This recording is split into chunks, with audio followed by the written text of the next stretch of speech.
Hello my dear students, this is doctor Meenakshi और आज के अपने इस पर्टिकुलर वीडियो में मैं आपसे बात करने वाली हूँ क्लास +1 एनसीईआरटी बायोलॉजी के चैप्टर 4 एनिमल किंगडम के बारे में। इस पर्टिकुलर वीडियो में मैं आपसे एनिमल किंगडम के इंट्रोडक्शन के बारे में बात करूंगी। कौन से ऐसे बेसिस हैं जिनके बेसिस पे क्लासिफिकेशन किया गया है एनिमल किंगडम का वेरियस फाइला में। ऑलराइट, सो मेरे चैनल को लाइक और सब्सक्राइब करना ना भूलें और बेल नोटिफिकेशन जरूर दबाएं सो दैट मेरे आने वाले वीडियोस के बारे में आपको प्रॉपर नोटिफिकेशंस मिलते रहे। सो देर ना करते हुए शुरू करते हैं, let's start.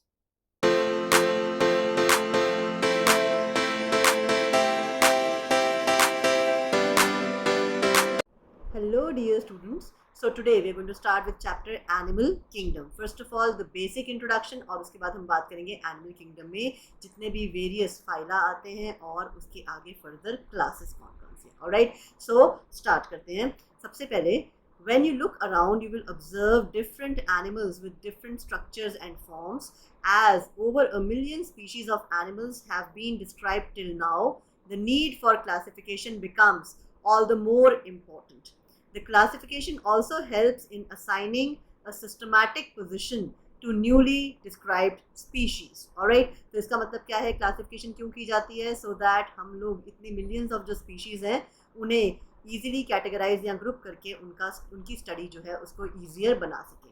So now we are going to talk about basis of classification. आखिर क्लासिफिकेशन किस बेस पर की जाती है? Alright, in spite of differences in structure and form of different animals, there are fundamental features which are common to various individuals in relation to arrangement of cells. So what are the bases?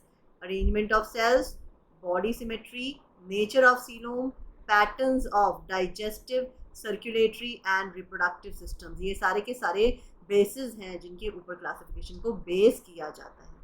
These features are used as the basis of animal classification. Alright, so the question here arises, what are the various features which are used as basis of animal classification? कौन कौन से हैं? Arrangement of cells, body symmetry, nature of coelom, patterns of digestive, circulatory or reproductive systems. Alright, starting with the levels of organization. Although all members of Animalia are multicellular, the first and foremost point is that all of them are multicellular. All of them do not exhibit the same pattern of organization of cells. उनका जो cellular organization है वो सबका अलग होता है। For example, हम बात करेंगे sponges या porifera की, उसमें जो cells हैं वो सारे के सारे बिल्कुल loose सेल एग्रीगेट्स की तरह अरेंज्ड होते हैं, इसीलिए उनके पास क्या होता है, cellular level of organization. So poriferans have cellular level of organization and there is some division of labor of or activities among the cells in case of porifera. So porifera में cellular level of organization है और कुछ थोड़ा बहुत division of labor होता है। Coelentrates जो है उसके बाद अगला phylum, उनमें arrangement of cells is more complex. Here cells performing the same functions are arranged into tissues. Therefore Coelentrata में क्या होता है, tissue level of organization. You will have a look here कि जैसे जैसे हम आगे different phyla study करेंगे जो complexity और level of organization है वो increase होता जाएगा. A still higher level of organization is organ level of organization, जो किसमें पाया जाता है, Platyhelminthes में, and other higher phyla where tissues are grouped to form different organs and organs are specialized for a particular function. बाकी बात करें animals like annelids, arthropods, mollusks, echinoderms and chordata, उनमें जो organs हैं वो आपस में integrated हैं, associated to form functional systems, each system concerned with a specific physiological function. जब बहुत सारे organs आपस में arranged होते हैं, associated होते हैं to perform a single physiological function, तो उसे क्या बोलते हैं, organ system level of organization. For example, हमारे अंदर क्या present है, respiratory system, digestive system, तो इसमें बहुत सारे organs जो हैं वो coordinated तरीके से काम करते हैं for one physiological function. Alright, अब organ systems in different groups of animals exhibit various patterns of complexities. Organ systems तो present है पर lower organisms में organ systems जो है वो कम complex हैं as compared to higher organisms or animals. Clear? For example, the digestive system in Platyhelminthes has only one opening and to the outside of the body that serves as both mouth and anus. So such a digestive system is known as incomplete digestive system, whereas a complete digestive system has two openings, mouth and anus. So यहाँ से हमने क्या सीखा कि जो digestive system है organisms में, digestive system दो तरीके का हो सकता है, either complete or incomplete, right? So complete and incomplete type of digestive system. Complete digestive system has two openings, right? Two openings, one is mouth and one is anus.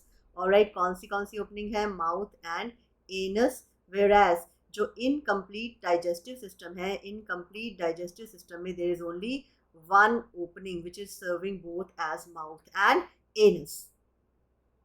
Alright, now talking about circulatory system. Circulatory system can be of two types. First one is open type and the second one is closed type. Open type का जो circulatory system है, इसमें blood is pumped out of the heart and the cells and tissues are directly bathed in it. मतलब क्या है इसका कि blood vessels are absent. जो blood heart से pump होता है, सारे के सारे body के cells और tissues उसमें directly bathe कर रहे होते हैं, ठीक है. Closed type of circulatory system in which blood is circulated through a series of vessels of varying diameters, जो क्या हो सकती हैं, arteries, veins and capillaries. So closed type of circulatory system में blood जो है वो closed veins, arteries या फिर capillaries में flow करता है. Talking about symmetry, animals can be categorized on the basis of their symmetry. So on the basis of the symmetry हम उनको तीन तरीके से divide कर सकते हैं, either asymmetrical or having a radial symmetry or having a bilateral symmetry. So the three types of symmetries could be asymmetrical, radial symmetrical and bilaterally symmetrical. So sponges are asymmetrical. That means if you cut them through any plane, they will not be forming two equal parts. That is, any plane that passes through the center does not divide them into two equal halves. Clear? When any plane passing through the central axis of the body divides the organism into two identical halves, it is known as radial symmetry. Radial symmetry का मतलब है कि जब organism को अगर आप किसी भी plane से cut करें और वो उसके center से pass करती हो, तो किसी भी तरीके से उसको cut कर लो तो वो दो equal halves में divide हो जाएगा. That is known as radial symmetry. Asymmetrical में आप इसको किसी भी तरीके से cut कर लो, वो कभी भी दो equal halves में divide नहीं होगा. Coelentrates, ctenophores and echinoderms have this kind of body plan. So radial symmetry किसके पास होती है? Coelentrata, ctenophora and echinodermata में. Animals like annelids, arthropods, etc., where the body can be divided into identical left and right halves in only one plane. Alright, so this is bilateral symmetry. यहाँ पे अगर इस organism को cut किया जाए तो सिर्फ एक ही plane में cut करने पर ये organism दो equal halves में divide होगा. अगर आप इसको ऐसे transversely cut करोगे तो ये दो equal halves में divide नहीं होगा. Such type of symmetry is known as bilateral symmetry. Now talking about diploblastic and triploblastic organization. इसका क्या मतलब होता है? Animals in which the cells are arranged in two embryonic layers. हमें पता है फर्टिलाइजेशन के बाद जाइगोट बनता है, जाइगोट से एम्ब्रियो बनता है. एक पर्टिकुलर एम्ब्रियो में सारे सेल्स बिल्कुल सेम होते हैं. थोड़े टाइम बाद जो एम्ब्रियो है वो डिफरेंट लेयर्स में डिवाइड हो जाता है. कौन से embryonic layers? Either ectoderm and internal endoderm. जहाँ जिस केस में सिर्फ दो ही लेयर्स बनते हैं, जैसे एक्टोडर्म एंड एंडोडर्म, उन्हें क्या बोलते हैं? Diploblastic animals. Clear? So diploblastic animals are form from two germinal layers, that is ectoderm and endoderm. और इनका एग्जाम्पल क्या है? सीलेंट्रेट्स. इनके बीच में एक अनडिफरेंशिएटेड लेयर प्रेजेंट होता है जिसे क्या बोलते हैं? Mesoglea. Alright, so mesoglea is an undifferentiated layer. As you can see here, ये आउटर एक्टोडर्म है, ये इनर वाला ये एंडोडर्म है, ये बीच में बॉडी कैविटी है. उसके अलावा ये जो लेयर है, ये लेयर अनडिफरेंशिएटेड है, इसमें कोई सेल्स प्रेजेंट नहीं है. इसे क्या बोलते हैं? मीजोग्लिया. तो इस ऑर्गेनिज्म के सारे ऑर्गन्स जो हैं वो सिर्फ दो लेयर से बनते हैं, तो इसीलिए इनको क्या बोलते हैं? Diploblastic organisms. These animals in which developing embryo has a third germinal layer which is known as mesoderm in between ectoderm and endoderm are known as triploblastic animals. Platyhelminthes से लेके कॉर्डेटा तक सारे के सारे ट्रिप्लोब्लास्टिक एनिमल्स होते हैं. As you can see in the figure, outer ectoderm, inner endoderm और middle mesoderm is present here. Alright, talking about coelom. Coelom is the body cavity. Presence और absence of a cavity between the body wall and the gut wall. Clear? तो ये importance है कि actually coelom होता क्या है। ये cavity है between the body wall and the gut wall. जो हमारा डाइजेस्टिव सिस्टम है उसकी वॉल और बॉडी वॉल के बीच में जो कैविटी होती है उसे क्या बोलते हैं? Coelom. The body cavity which is lined by mesoderm. So ये बॉडी कैविटी जो है ये किससे लाइंड होती है? मीजोडर्म से, और इसको क्या बोलते हैं? सीलोम। एनिमल्स जिनमें सीलोम प्रेजेंट होता है उनको क्या बोलते हैं? Coelomates. Alright, the animals in which coelom is present, as you can see here, यहाँ पे ये एक्टोडर्म है, ठीक है, यहाँ पे ये मीजोडर्म है और यहाँ पे ये एंडोडर्म है। मीजोडर्म से लाइंड है ऑन बोथ साइड ये वाली बॉडी कैविटी, इसको हम क्या बोलते हैं? सीलोम। क्लियर? जो कि गट वॉल और बॉडी वॉल के बीच में प्रेजेंट है। ऑलराइट, सो ऐसे एनिमल्स को बोलते हैं सीलोम। सीलोम्स कौन से होते हैं? सीलोमेट्स कौन से होते हैं? Annelids, molluscs, arthropods, echinoderms, hemichordates and chordates, ये सारे के सारे सीलोमेट एनिमल्स हैं। कुछ एनिमल्स में बॉडी कैविटी मीजोडर्म से लाइंड नहीं होती। The body cavity is not lined by mesoderm, but the mesoderm is present as scattered pouches in between ectoderm and endoderm, as you can see here। यहाँ पे जो body cavity है वो mesoderm से lined नहीं है, पर जो मीजोडर्म है वो scattered pouches में प्रेजेंट है in between ectoderm and endoderm. Ectoderm ये है और एंडोडर्म ये है, इनके बीच में जो मीजोडर्म है वो स्कैटर्ड पाउचेस की तरह प्रेजेंट है। इस टाइप की बॉडी कैविटी को क्या बोलते हैं? स्यूडोसीलोम। और जो एनिमल्स जो ये बॉडी कैविटी पोजेस करते हैं उन्हें बोलते हैं स्यूडोसीलोमेट्स। एग्जाम्पल है एस्केलमिंथिस या फिर राउंड वर्म्स या Nematoda. Clear? The animals in which the body cavity is absent all together उन्हें क्या बोलते हैं? एसीलोमेट्स, जिनमें बॉडी कैविटी प्रेजेंट ही नहीं होती है। जैसे यहाँ पे देखो, यहाँ पे एक्टोडर्म है, मीजोडर्म है और एंडोडर्म है, इनके बीच में गट वॉल और बॉडी वॉल के बीच में कोई भी कैविटी प्रेजेंट नहीं है, तो इन्हें बोलते हैं एसीलोमेट्स। एसीलोमेट्स का एग्जाम्पल क्या है? प्लेटीहेलमिंथिस या flat worms. Alright, talking about segmentation. In some animals, the body is externally and internally divided into segments with a serial repetition of at least some organs.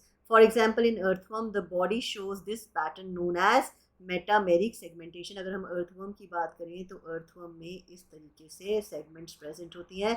In segments को मेटामियर्स बोलते हैं और इस टाइप की segmentation को क्या बोलते हैं? Metamerism. Earthworm is the example. Now talking about the notochord. So notochord is a mesodermally derived rod-like structure. mesoderm से derived होता है, rod-like structure होता है, जो कि कहाँ बनता है? On the dorsal side. dorsal मतलब back side during the embryonic development. Now dorsal और ventral में फ़र्क क्या है? If you lie down facing towards the floor, तो वो हिस्सा जो आपकी बॉडी का फ्लोर की तरफ को फेस करता है उसको वेंट्रल बोलते हैं, और जो उसके ऑपोजिट बैक वाला हिस्सा है उसे हम डॉर्सल साइड बोलते हैं। Clear? So animals with notochord, जिनके पास नोटोकॉर्ड प्रेजेंट है उनको कॉर्डेट्स बोलते हैं, और एनिमल्स जिनके पास नोटोकॉर्ड प्रेजेंट नहीं है उन्हें नॉन कॉर्डेट्स बोलते हैं। सो नॉन कॉर्डेट्स में आते हैं पॉरीफायरा से लेके इकाइनोडर्मेटा तक। तो आई होप आपको basic classification of animal kingdom के बारे में पता चल गया होगा। अब इन सारी क्लासिफिकेशंस को ध्यान में रखते हुए वन बाय वन हम डिफरेंट फाइला के बारे में स्टडी करेंगे। पहले हम नॉन कॉर्डेटा के बारे में स्टडी करेंगे, उसके बाद हम कॉर्डेटा के बारे में स्टडी करेंगे मेरे आने वाले वीडियोस में। यहाँ पर इस वीडियो को मैं ख़त्म करती हूँ। आपको जनरल प्लान पता चल गया है एनिमल किंगडम का। Now in my next video we are going to talk about the different phyla one by one. So until next time, stay tuned and keep watching.